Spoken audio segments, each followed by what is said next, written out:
Merhabalar, merhabalar. Merhaba herkese. Tam 4 dakika sonra Doktor Stossier'i çağıracağım. Nasılsınız? İyi misiniz? Nasıl geçiyor karantina günleri? Böyle hava açık olduğu zaman zorlanıyor musunuz? Kapalı olmasını mı tercih ediyorsunuz? Yoksa güneş biraz enerji veriyor, moodumuzu, ruh halimizi düzeltiyor mu diyorsunuz? Ben güneşi tercih edenlerdenim açıkçası.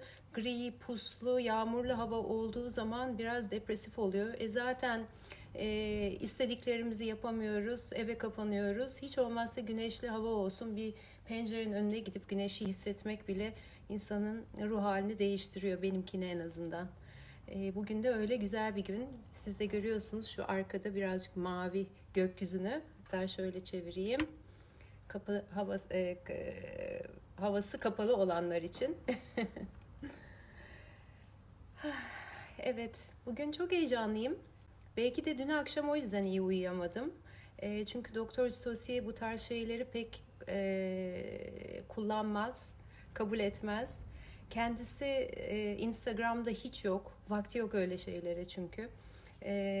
Sürekli yeni deneylerle, işte yeni terapilerle uğraşıyor. Dünyanın her bir yerinden konferanslara çağrılıyor. Hakikaten çok değerli bir profesör doktor kendisi. Onun için kabul ettiğinden dolayı çok ben de heyecanlıyım. Dün akşam az uyudum, sürekli uyandım. İşte neler konuşacağız, aklımda ne sorular var, onları sorayım diye. Birkaç tanesini de yazmak zorunda kaldım. Yanlış anlamayın, bazen okuyacağım buradan, unutmayayım diye. Ama sizin de sorularınızı alacağım. Daha önceden yollayanların sorularını not aldım zaten. Epey bir soru var. Onları az ve öz hale getirdim, birleştirdim doktor da kolay kolay cevaplasın diye. Şimdi bir iki dakika sonra doktora bağlanacağız. Birçok kişi gün ortasında çok ev işi oluyor, işlerimiz oluyor, seyredemiyoruz dediler. Ama unutmayın 24 saat Instagram Story'de hikayeler bölümüne girdiğiniz zaman benim hesabıma veya VIVAMAYR'ın hesabına bu sefer orada canlı bölümünde, canlı yayın bölümünde tıkladığınız zaman o gün yapılan canlı yayını seyredebiliyorsunuz. Bu 24 saat boyunca, bir gün boyunca kalıyor orada. Onun için kaçırmış sayılmıyorsunuz. Ama tabii burada interaktif olmak daha keyifli. Sorularınızı iletiyoruz. Epey de şimdiden sorular gelmeye başladı. Soru sorma bölümü var, biliyor musunuz? Aşağıda ekrana baktığınız zaman orada soru işareti olan bir bölüm var. Oraya soru işaretini bastığınız zaman sorular büyük olarak geliyor. Biz konuşmanın ilk 5 dakikasında soruları alacağız. Profesöre merhabalarınızı söylediğiniz zaman o da görecek oradan. Ondan sonra kapayacağız konsantre olmamız için sorularımıza. Ama son 15 dakikası tekrar yorumları açacağız. Oradan sorularınızı sorabilirsiniz. Şimdi 1 dakika kaldı. Ben yavaştan bağlanayım doktora. İnşallah becerebileceğim, her seferinde dediğim gibi bu küçük bir heyecan oluyor. Evet. Bakalım.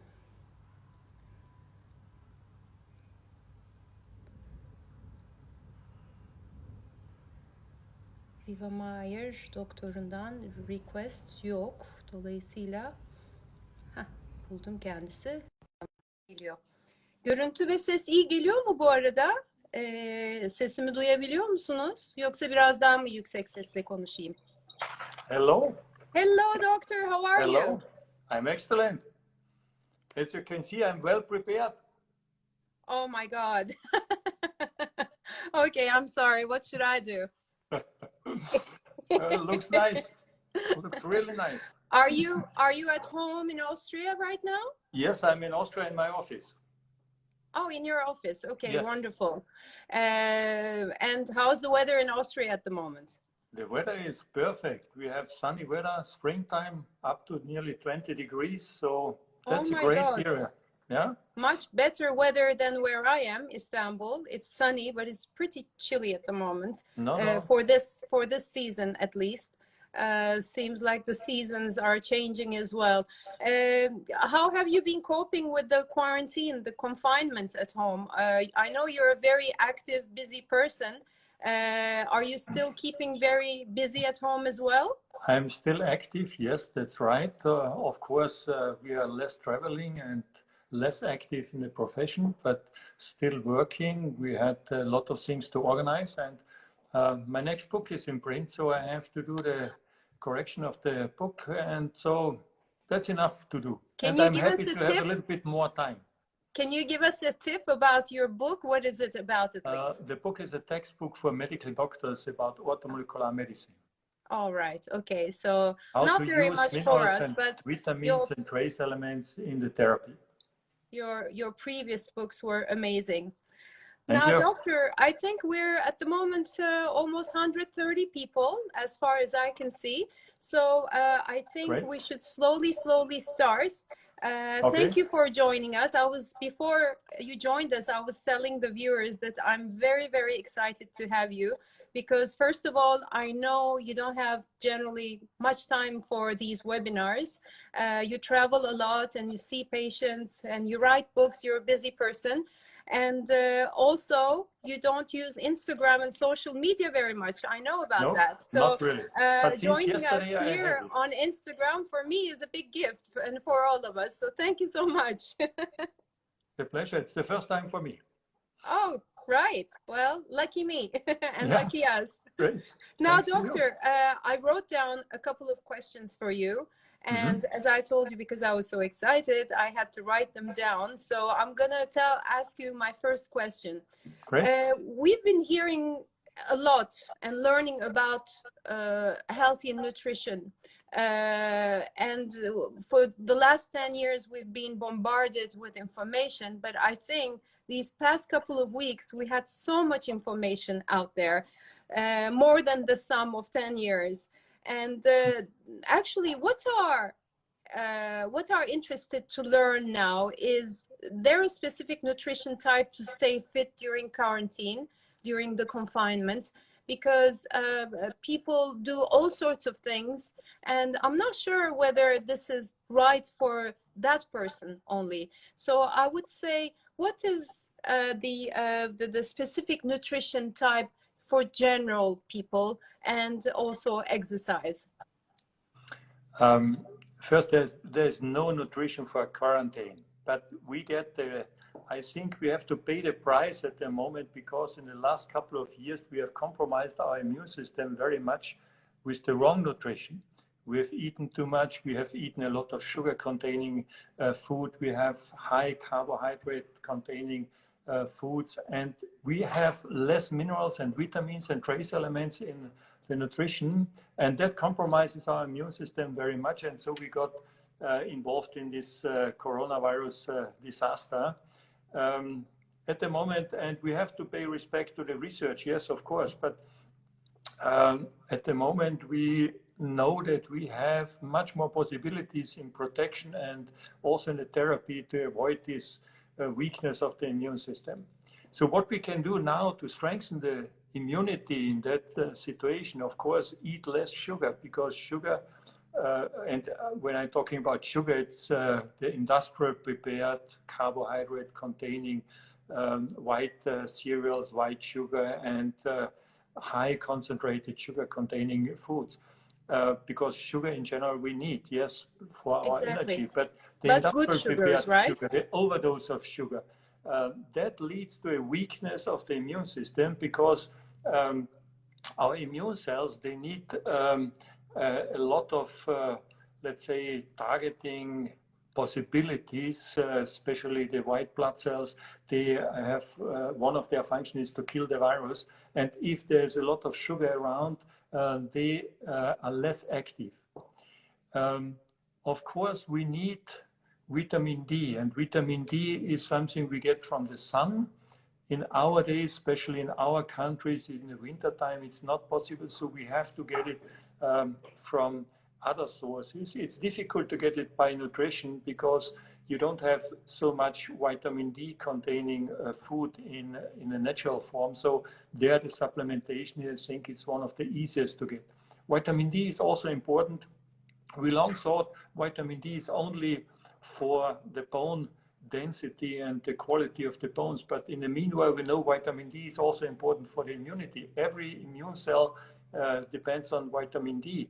And our immunity is really compromised if we don't have enough vitamin D. So in winter time, and it's not out of the blue that this virus and also the cold in general comes at that time when we are naturally low in vitamin D because we are not in the sun, we don't get enough food containing vitamin D and so on. So at the moment, there's no other way to get vitamin D from different supplements. And the next nutritional fact, we need antioxidants and we need a lot of vitamin C. And we also know that the immune system depends on vitamin C. For example, the activity of the white blood cells, of the macrophages, which kill the virus, which eliminate the toxins from this infection, they are depending on vitamin C. And if we are low in vitamin C, then the activity of these cells is reduced and the immunity is reduced too. So in this combination, and how to get vitamin C, of course, it is the fruits. It's again in winter time where we don't get enough of that. And when we have industrial prepared food, when we have not enough fresh food, when we don't get, it's not only in the citrus fruits, we also have in our countries different sauerkraut, for example, has a lot of vitamin C. But people don't get enough of that food. And so the result is that our immunity is low and we get, I would say, more influenced by these virus attacks than in other periods during the year. Which explains some people go over the colds or coronavirus without any symptoms or with very mild symptoms, where others go to the next level and they really get seriously sick. And Right. that you say that this is because of the immune system's weakness. Absolutely right. And especially if you now look what happens in this corona crisis, elderly people are more involved in that. Why? Because normally when we get older, also the amount of minerals, vitamins, and trace elements is reduced. Nutrition of elderly people is not as good as, let's say, decades before. And they eat not so much fresh food. They had more the prepared food. And also if they are hospitalized, they don't get enough of this healthy food stuff. So they are lower in the minerals and vitamins, and especially, and this is also what we know, in Austria it's reported, for example, that elderly people are more deficient in different vitamins, and especially these vitamins are necessary to fight against the virus and to strengthen the immunity.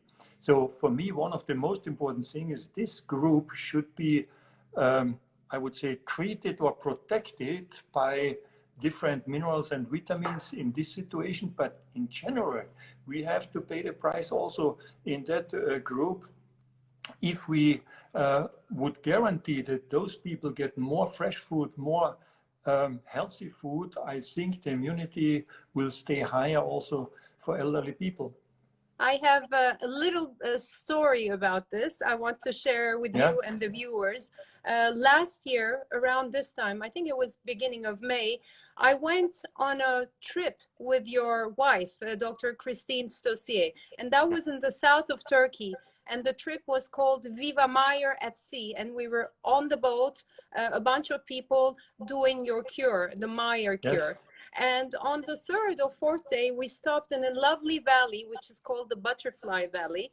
And there is a lovely walk, a hike going up the mountains. And your wife, which is over 60 as far as I know, she had a huge bag behind her, a huge camera taking a lot of pictures. And she was always ahead of the group, stopping, taking pictures, and then sprinting again.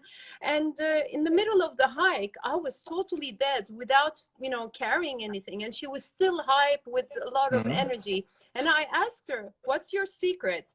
And she told me, well, I don't have a secret, but when I was around 40, 50, I used to go on trips with my friends.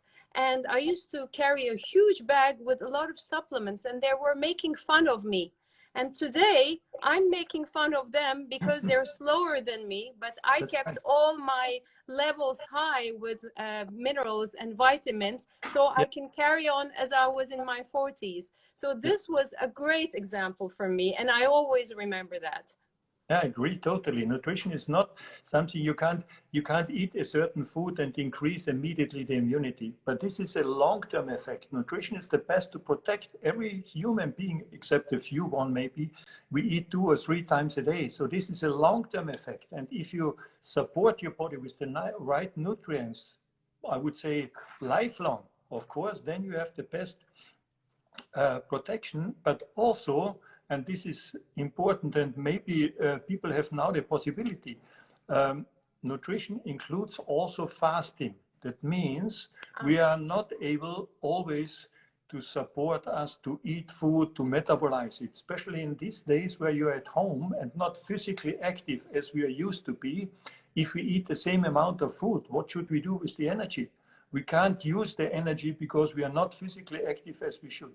So is that the reason, sorry to cut your words, but is that the reason some people are having difficulties falling to sleep or sleeping because they have leftover of energy that they don't use? Is that the reason why? That's one of the reasons. The other reason is if we eat a lot, especially in the evening, yeah, we can't fall into sleep because the regeneration and the sleeping is induced by different hormones. And these hormones, they start working when we reduce our body temperature in the evening or during the night. And if we eat a lot, we measure food in calories. Calories, the unit of temperature of energy. So the more we eat, the more temperature we fill into the body. And so it will be really difficult for us to reduce the body temperature. Wow. And especially when you eat a lot of raw things in the evening, this raw, for example, vegetables, fruits, they start fermenting, and fermentation also brings a lot of temperature into the body. And then it will be nearly impossible to reduce the body temperature, and we can't produce enough melatonin and growth hormone. And melatonin is one of the most important to fall into sleep. You can't sleep on melatonin. It's not a sleeping drug, but it helps to rhythmize the body. It helps to fall into sleep, and it starts the regeneration, especially in the night. And therefore, it's important also to eat less in the evening. That's also the secret. It's not really a secret. It's physiological reality for those who do intermittent fasting. Intermittent fasting means to eat less in the evening.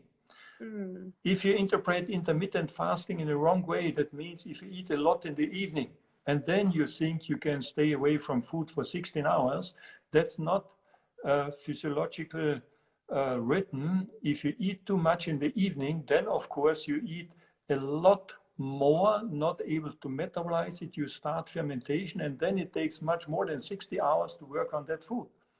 We hear a lot about fermentation in the gut. Yes. Can you just quickly explain that to us, because we don't quite understand how does fermentation work in the gut, of course. Yes. Have you ever had a glass of wine? Yes, of course. Okay. What is wine? Wine is grape juice. No? Grape juice fermented. Fermented, yeah? Yes. You put some bacteria into the grapes, and then it starts this process of fermentation, and the result is an excellent, hopefully excellent glass of wine. And the same process happens in our intestine. If you eat sugar-containing food, and we have billions of bacteria in our intestine, they are absolutely happy about this sugar. Normally, nutrition is a well-balanced situation. We eat the carbohydrates for our energy, and we feed a little bit to the bacteria to give them enough to stay alive, because we need them to support the digestive process. And also the modern research tells us how important the bacteria are. That would be a totally different topic also. But now, then when you eat more carbohydrate-containing food, then you are able to metabolize for your energy. Then the bacteria are happy and they start fermenting. And you produce a lot of alcohol in your intestine. But you don't produce this excellent glass of wine you like to have with a meal. You produce a lot of toxic alcohols. You produce propanol, ethanol, butanol. You can kill people with this kind of toxic alcohols. And of course, what also happens then, this alcohol, they irritate the intestine, and they lead to what we call in nowadays leaky gut. And the leaky gut is the beginning of, I would say, most of our civilizatoric diseases. And especially now in our days when we are at home and when we are less active, we don't need that much energy. Energy is mainly sugar and fat. And the fat is the storage of the energy. So if we eat more carbohydrates than we need for the moment, then of course we store them as fat, and be happy that we do that as fat, because in sugar it would take much more space than fat. So to stay fit during the quarantine, we have to, of course, eat less so that we don't make fermentation at night, and which leads to fat storage afterwards. Absolutely right. But so that means basically, less sugar. It's not doing a lot of sports, but actually is eating at the right time and the right amount. Yes, absolutely right. The right amount, the right time, and of course, the right eating habit. So eat slowly, chew well. That's also important. Now you have enough time to train yourself in the eating habit. Yeah. Chew every bite as much as possible. And of course, you have to calculate and count the calories, because if you chew well, you have a feeling of satiation, and then please stop. And the simplest thing is, even if there's a routine and if you sit together in the evening and so on, but eat less in the evening. Yeah. Avoid everything raw in the evening, because that creates the fermentation, and that gives you more irritations than you can imagine. And okay, well, this explains my next question, but still I want to ask you, we tend to eat without getting hungry. How can we prevent this? I mean, I'm sure it's something psychological. We don't keep very busy in the house and we keep thinking about food the whole time, but actually there is craving as well, people say. Yes, of course. So first, these are more or less two questions. Let's start with the first part. Okay. The amount of food is, I would say, important, but we lost a little bit the feedback of our body. That means when we have eaten enough, it should be, I would say, a limit. But there's also a problem of the food itself, because normally satiation is a feeling which we get when we have a kind of, I would say, the right volume in the stomach. So what we do in our days, because of the industrialized food, we eat food which has high in calories but less in volume. So we don't get this feeling of satiation. We get the feeling of an overload when it's enough and too much in the body, especially in the intestine, and we are not able to metabolize it as quick as we think it should be. So that means we need food which has more volume. That's vegetables, that's a green salad, this is a lot of vegetables, this is the whole grains, these are the fibers. This is not the, if you take this industrial prepared food, you have in a little bit, you have a high concentration and high amount of carbohydrates, fatty acids, whatever.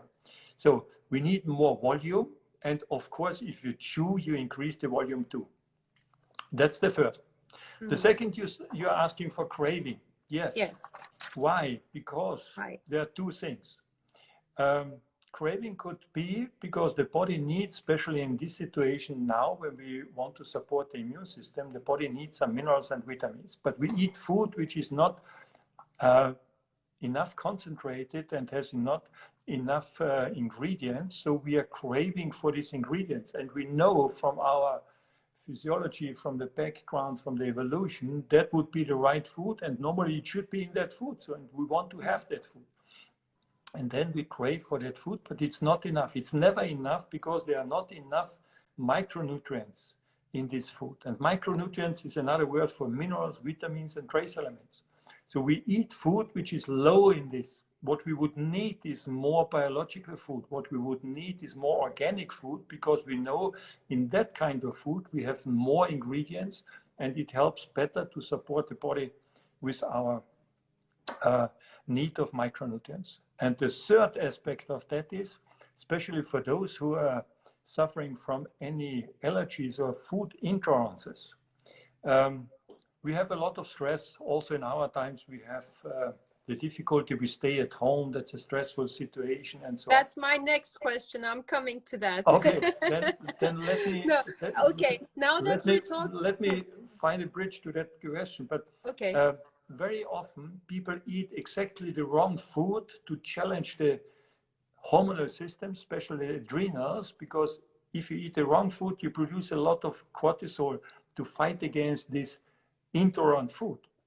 And cortisol is also what the Americans say, Mr. Feel Good. So you will be strong, you get more energy, you think you feel fit. Yeah.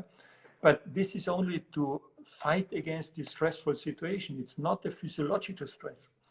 It is more or less a negative stress situation. And this is what we call addictive allergy. People eating exactly the wrong food to get this, bunch of energy, to get more activity because of the cortisol. Wow, this is major. Okay, thank you for this information, by the way. We are bombarded with videos and live broadcasts of trainers and sports people, so we're all confused. Yes.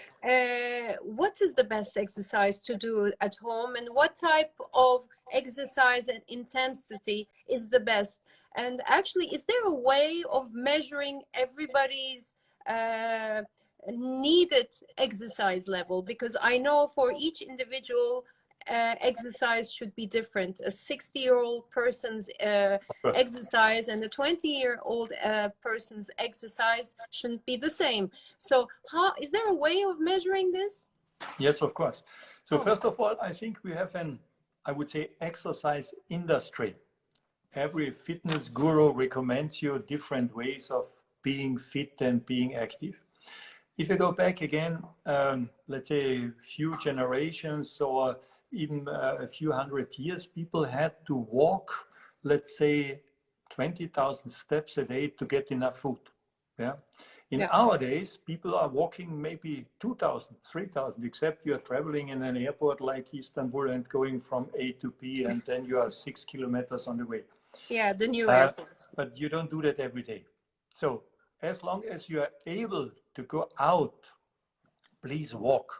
Go out in the nature and walk. There are so many possibilities. If you are not too much restricted, and if you happen to stay really only at home because of the virus, then please go out in the nature and have a walk of half an hour and do that every day. That would be the best. And nearly everybody can do that, because you don't need anything except a pair of shoes, and you walk in the nature. But and if we're living in the city, like, for example, I do, in Istanbul, we have very few parks in the city. What do we do when we stay in a house, in a flat, whatever? Even if there's only asphalt in the city, even it's better to walk in the city. You don't have so much traffic at the moment, I think, or it's less at the moment. Or there's maybe a walkway along the Bosporus. Or if there are a few parks, as long as you have the possibility, go out. If there's no possibility to go out, yes, of course. We had also a few days ago, one of these nice guys posted that he did a marathon around his house. Yeah, I don't know how many rounds around the house it was, but a marathon is not necessary. You can do at home a few exercises. You can do maybe some exercises for the muscles working against your body weight. You don't need a fitness studio, but you can do on a chair some stretching. You can do some stretching on the sideboard of your desk and so on. This is what you can do. Yes, of course, if you have a home trainer, if you have a home trainer or any device at home, you can use that. Of course, that's a possibility, but it's not an absolutely must. Okay. How to control that? Mm-hmm. Yeah. If you are, I would say, in a position where you are, I would say, as fit as possible, yeah, the intensity should be that you can very easily speak a sentence of 11 words without getting short-pressed. Yeah, that means you should be able to talk with another person as long as you are exercising. You shouldn't be out of breath. You should not be out of breath. This is right, and yeah, that's the most important. And of course, if you have no other possibilities, for me, for example, I hate running, yes. But in this moment, I have to be physically active, and I go out for a walk if it's possible in the countryside. If not, then of course in the city. But also for those who like to play some games or whatever, the best thing at the moment is to keep us fit and to have a walk, maybe only in the neighborhood. Okay. By the way, I've seen you, I've known you for all these years, and you've never changed. You've never put on extra weight or anything that at least I could notice. And I know that you're not very active. You see patients all day. The only sports activity that you may be doing is doing kinesiology test, the muscle test. No, but sorry to interrupt still, you, but for me, it's also since my childhood I'm playing. I have been active in handball, and in the meanwhile I'm playing basketball because I'm too old for handball. okay. But not every day, right? no, not every day, but twice a week. This is what I try to do, and this is not since yesterday. This is since childhood.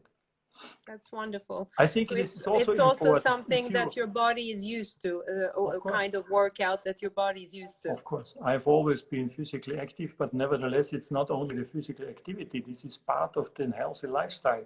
It is the nutrition, it's the eating habit, and of course, since more than, in the meanwhile, if I calculate right, 40 years, I'm doing once a year cleansing and fasting for 4 weeks.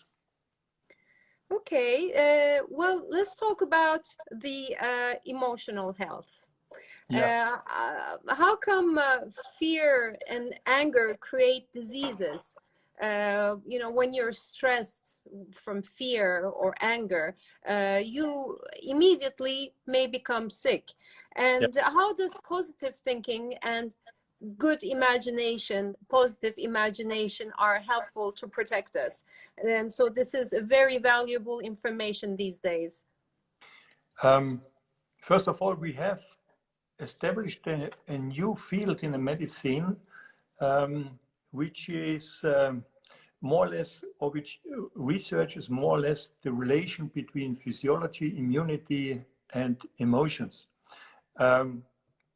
That's an important part because I give you an example. The first experience was a young kid who has a brain tumor, and the doctors, they couldn't treat him very well, and he said, let's show me where the tumor is. I want to fight against this tumor. And he, as a child, he took his gun and his arrow and all these new computer games, and he always targeted that tumor, and he shot whatever he had against this tumor. So at the end of the day, after a couple of months, they couldn't see the tumor again. So this was the beginning of a field of what we now call neuropsychoimmunology. So we know there's a lot of effect on the immune system, on our emotions. If we always think it's negative, and this is what we also get now, we get a lot of negative information about the virus. Very much. TVs, TV, and WhatsApp, social media, everything. You see the number of deaths because of the virus. Yeah, they don't die because of the virus, they die with the virus. That's the difference. Yeah, and if you once realize that this little difference, yeah, then you can go on the positive side of this information. We have one of the major problems in medicine is, especially we see that in this situation, we know the virus. We know now the time it takes to get infected by the virus. We don't know the therapy, but we think we will get some therapies. By the way, we have enough possibilities to treat the virus with vitamin C and vitamin D and zinc and lysine, as we discussed before.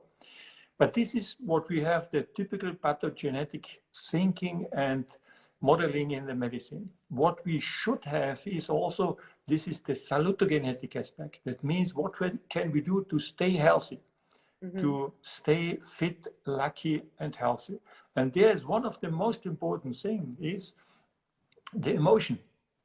To think I can fight against it, to know there's a possibility that we can protect ourselves, treat ourselves, and also we know positive thinking has one of the strongest effects on health. Wow. Opposite, if we always are negative, then we are blocking our systems, we are hindering the immune system to fight and so on. And additionally to that, it creates stress. And stress is not only that we have a huge problem. Stress is the summary of all the influences and our availability to And react. nowadays we have a lot of stress because we're confined, restricted, we're being told what not to do, and that causes a lot of stress. Absolutely right. And therefore, stress becomes only negative if you have no possibility to get out of this situation, to cope with this. And I would say also in the hormonal system, in the first step, we create a lot of hormones like adrenaline, cortisol, but we also have a coping strategy. That means when we are in the possibility to fight against the stress, and lucky enough we can solve the problem, then we produce also hormones like serotonin, which is the lucky hormone, or oxytocin, which is to feel really well. And if we are not able to do that, then we always stay in this position with cortisol, cortisol, cortisol. And that gives a stress also to the brain. And we know cortisol is the damage for the brain if it's too much. Yeah. And therefore it's important to feel this positive or to get this positive influence and to feel positivism, because the negative influence, yeah, that hinders us to help us to create a healthy situation for our system. And therefore positive thinking is one of the most important, and that we can train. Yeah. If you think very simple, and everybody knows this example, if you have a glass with water and you think it's half empty, no, it's half full. Yeah. And also important, we can refill it. That's the important thing. The regeneration is one of the most important things, and regeneration doesn't work when we are stressed. It doesn't work when we always think it's negative and we can't solve the problem. But if we know, or if we have the, I would say the awareness that we can do that, then we can solve the problem, and then it helps also our system to stay healthy. So it's the positive thinking avoids the dysregulation of the hormones, because the dysregulation of the hormones actually make us physically sick afterwards. If it's too long, yes. Everybody and stress, the stress system is established to stay alive in dangerous situations. In ancient situations, when a wild animal attacked us, we had to run away, to fight. We need this cortisol, we need the adrenaline. Yeah. And every animal, if you look in the nature, every animal has it, and we can cope with this short period of stress. Perfect.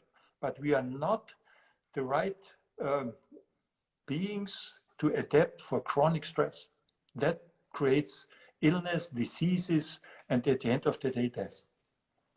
So do you recommend people to do meditation or listen or watch positive things? Like people already watch a lot of stressful movies, horror or action movies with a lot of stress. So at least in this period, we should watch comedy or good thinking movies and listen to or read books, positive books, right? It's not very helpful if you look at the TV program. All the crimes and whatever happens, these disaster movies, but there's not really a lot of fun, joy, comedy, laugh, whatever we would need. I agree totally.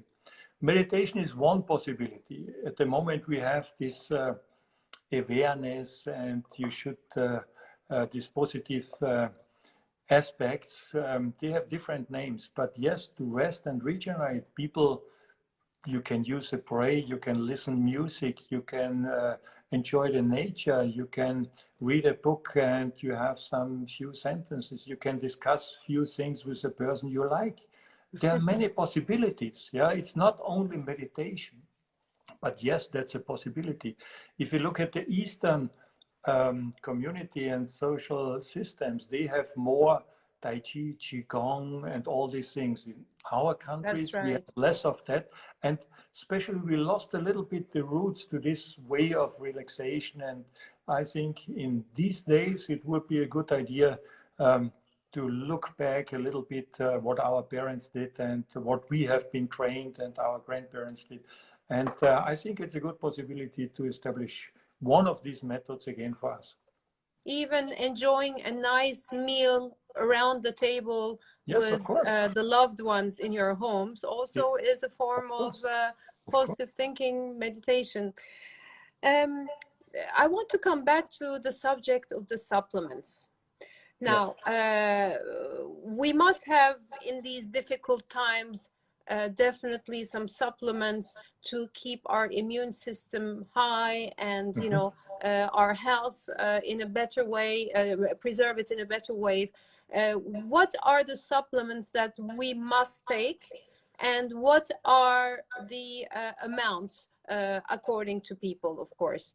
Do you mean now because of the virus infection or the virus? Yes, nowadays, because of the virus going around, how do we protect ourselves? What do we have to take to keep strong against it?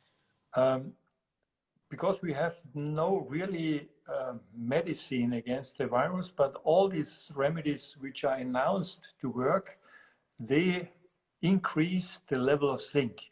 And zinc is one of the most important trace elements for the immune system and to protect us against the virus, and zinc hinders the virus to replicate. You said zinc, right?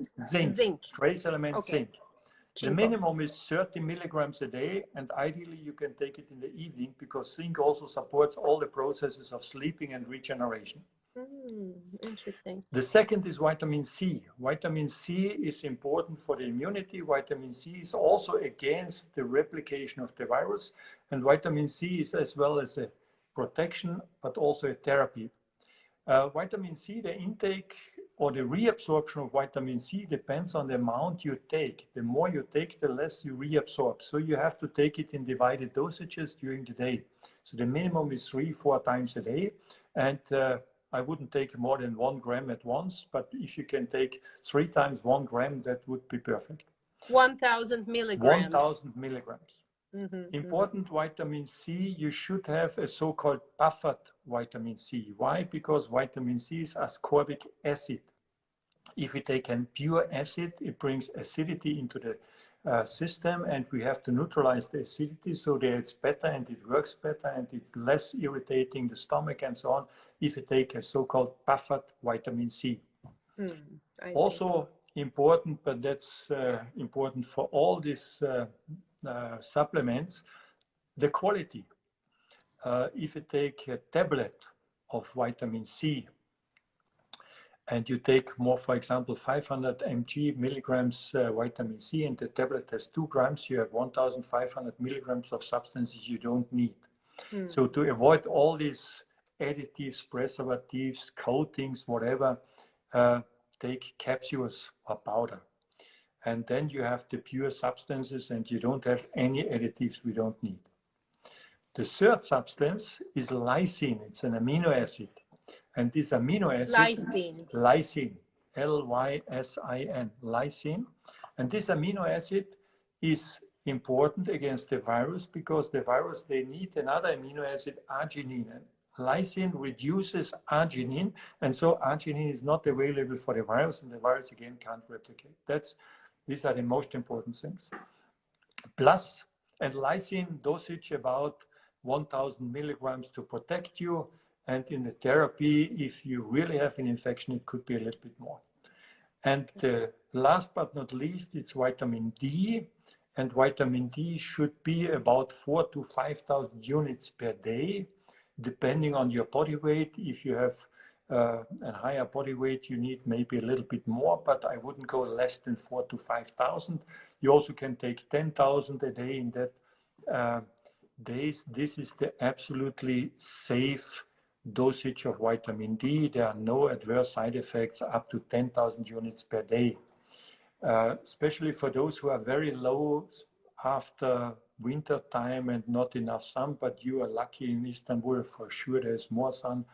But even nowadays, if it's a sunny day, you don't get enough vitamin D. As long as you have an iPhone, you can see on your iPhone the UV index. And the UV index has to be more than 3 to get enough vitamin D from the sun.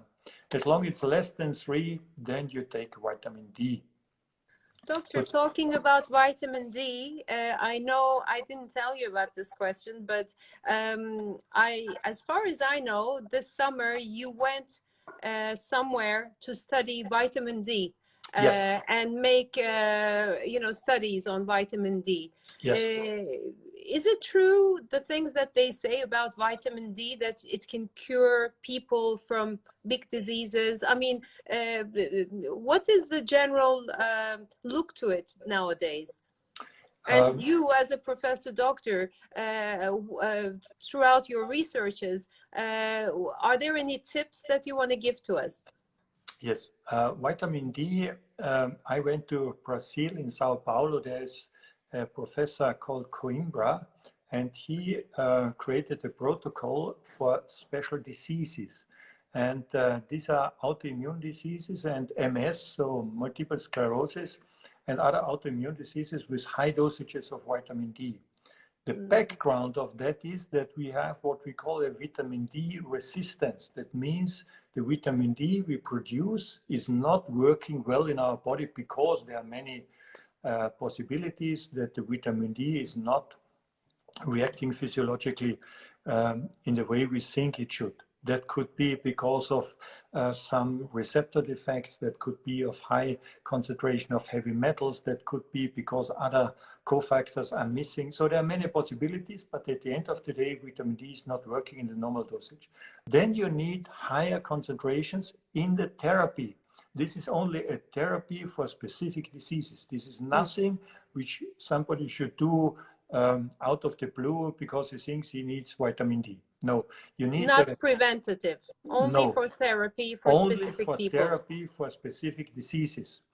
And you can't harm yourself if you do it in a normal dosage of up to 10,000 per day. That's absolutely safe. But in these cases where we want to treat people, for example, with MS, then we take 1,000 units per kilo body weight per day. So you have to do some blood tests before, you have to do checkups regularly, you have to have a medical controlling in that situation, because this is a therapy. It's not to protect somebody for whatever. It is not the recommended dosage now in these days to support the immune system. It's not necessary to take that high dosages. That's wonderful. Thank you. So there's maybe in the future some good news coming out of this, hopefully, doctor. Now, also, there is a view. I'm going to turn on the comments now, and we're going to start taking the questions. In the meantime, I have a last question to you. It's there are some medicines out there. They say it's against the coronavirus. And do you think we should take these medicine for when the symptoms appear, like when you feel that you're getting sick with all the symptoms that we already know by now? Do you think we should take these medicines at home? We should buy these medicines and take them? Clearly, no. Okay. If you protect yourself, you can use more or less the same minerals and vitamins for the therapy, with one difference. If you have any symptoms of this coronavirus or other viruses, and you hopefully are in the lucky situation you have a doctor around who is able to give you vitamin C as a drip, that's the most effective you can do. Then you can get, for example, 15 grams, not milligrams, 15 grams vitamin C for, let's say, 3 to 5 days. That's the simplest and the best to fight. You also can do zinc intravenously, and the vitamin D you continue in the same way. This is not only a protection, this is also a therapy. And we have the first reports also from Wuhan, where the doctors have experienced that vitamin C is working very well as a therapy. There's some research done in the meanwhile, and I know also colleagues here in Austria in the hospital treating intensive care patients with vitamin C drips as the most effective therapy. And the important thing is you don't have any side effects. If you take the chloroquine is a remedy against malaria and has a lot of side effects, and also irritates the liver. But again, at the very beginning, I think I told you all these remedies which are in discussion now to work against the virus, they keep the zinc levels high. So therefore, it's important to have enough zinc. Okay, I have a question about apparently one viewer is not allowed to take supplements Why? for some There's time. no reason not to take supplements. Okay, There's not really a reason. So I will ask this viewer maybe to send you a private message about his case, so Yes. you can Yes. answer No his problem. question. Okay, doctor, another question. Of course, you're maybe you're not totally in position to answer this question, but they're asking, what is your estimation about this viruses going around and finally reaching an end? For example, for your country, which the first case have started a month ago, they say. What do you think will happen in the next coming months? Look, in the next coming months, I think in the next 2, 3, 4 months, we will get most of the people influenced, infected with the virus. We can't kill the virus, we can't eliminate the virus. We have to learn to live in this natural environment. We have everyday contact with bacteria, parasites, virus, and of course with other humans, hopefully, thankfully. They are part of the environment, and we have to arrange ourselves with them. Immunity is that we are trained to work against them. Immunity is not vaccination, that's not the solution. The solution is that we learn to live with them in, I would say, in kind of a symbiosis as we do it with our bacteria in the intestine. Of course, if we get an infection, which could happen and that will always happen, in a natural way to support the immune system, not to get severe symptoms, of course, and that will always happen. If you have a normal flu, you have a rate of, I would say, between 1% and 2% of the people getting a flu, they will die because of other situations. If we also have now with the coronavirus, if you look who is really dying because of other things, and maybe there's also one remedy in discussion who is kind of a promoter of this infection and of the severe reaction of the disease itself. But I think next year we may have Corona 2.1, I don't know. But we always have virus around us, and the next virus for sure will come. They are not new, they are existing. Yeah. What we have to, I think, be carefully that in different laboratories, in different, let's say, ways, because of research, whatever, we create new generations and new variations of virus. This is not only self-mutation, this is also human-made. And as long as we keep our immunity high, it's not a dangerous situation. But after a couple of months, nearly everybody will be infected. The same is if we are talking about Epstein-Barr virus, glandular fever. Yeah, let's say nearly everybody has glandular fever during his lifespan, but 10% of the people, they get severe infections of glandular fever. Yeah, and of course we have to cope with that too, and coronavirus will be one of that now. So basically, to summarize, if we keep a healthy lifestyle, generally, of course, we can have our little glass of wines and big meals from time to time, of course, but a healthy lifestyle will keep us healthy against these viruses, which you predict that there will be more in the coming future, maybe. So an important thing is to take the right supplements. You've stated vitamin C, zinc, vitamin D these days, and lysine as well these days. One viewer has asked about beta-glucan. What do you think about taking beta-glucan nowadays?